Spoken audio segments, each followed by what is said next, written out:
Hello students, আজি আমি এটা নতুন সুন্দৰ টপিক আলোচনা কৰিবলৈ আগবাঢ়ি আছো। সেই টপিকটো হৈছে স্কোয়াৰ এণ্ড স্কোয়াৰ ৰুটস। মই কৈছোঁ যে 225 সংখ্যা এটা মই লিখি দিলোঁ, তাৰ বৰ্গমূল লিখিবা। কেনেকৈ উলিয়াবা? চোৱা, এই 225 কেনেকৈ হৰণ কৰিম? কিহেৰে হৰণ যাব? লাষ্টত 5 আছে, 5 থাকিলে হয় 5ৰে হৰণ যাব। 5ৰে হৰণ কৰি 5 4 গুণ 20, 25 থাকিলে 5 5 গুণ 25, 5 9 গুণ 45, 3 3 গুণ 9। তাৰ মানে 125 is equal to what? 5 into 5 into 3 into 3 হ'ল। এতিয়া ৰুট অভাৰ মই কৰিছোঁ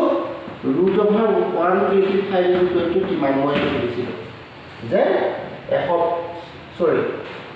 225 is equal to 225 আছিলে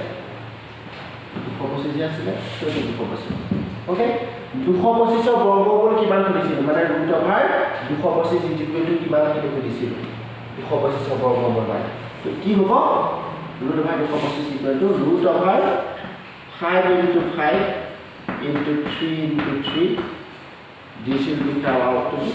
ৰুট অভাৰ তলত যদি দুটা থাকে ৰুট অভাৰ তলত যেতিয়া দুটা হৈ থাকিব এটা বাহিৰ আহিব আৰু ইয়াত দুটা আছে এটা আহিব সো 3 5 গুণ 15 সো ৰুট অভাৰ 225 কৰি গ'ল 15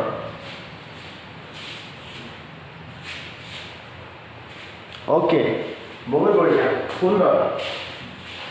এতিয়া মই এটা নাম্বাৰ দিম তোমালোকে এনে ধৰণে উলিয়াব লাগিব তাৰ বৰ্গমূল কিমান 1024 এই সংখ্যাটো বৰ্গমূল উলিয়াবা কেনেকৈ উলিয়াবা এইটো তোমালোকে কৰিবা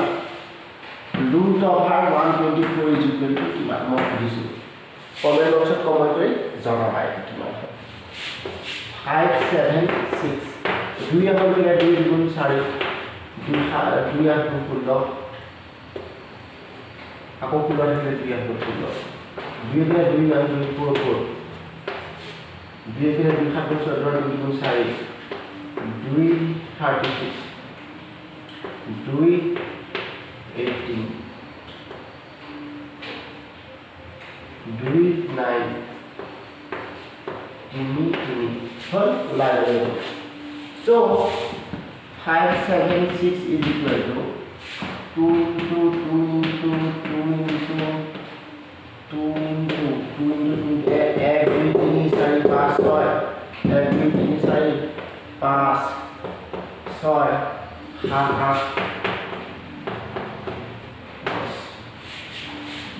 দুটা আছে এটা আহিলে দুটা পা এটা আহিলে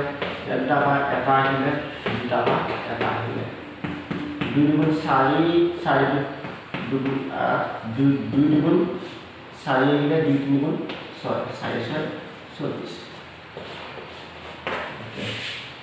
হ'ল এনেকৈ আহিলে ৰুট অভাৰ দিয়াৰ লগে লগে ইয়াত ৰুট অভাৰ আহিব ৰুট অভাৰ থাকিলে ইয়াত এটা পা এটা আহিলে ইয়াত এটা পা এইটো আহিলে এই দুটা পা এইটো আহিলে এই দুটা পা এইটো আহিলে so this is with this and with this okay এনেকৈ স্কোয়াৰ ৰুট উলিয়াব লাগিব okay thank you so much ভিডিওটো চোৱাৰ কাৰণে নেক্সট আমি আকৌ লগ পাম ঘন আৰু ঘনমূল বৰ্গ আৰু বৰ্গমূলৰ এক্সাৰসাইজ প্ৰবলেম আছে ৰিভিজন এক্সাৰসাইজ 2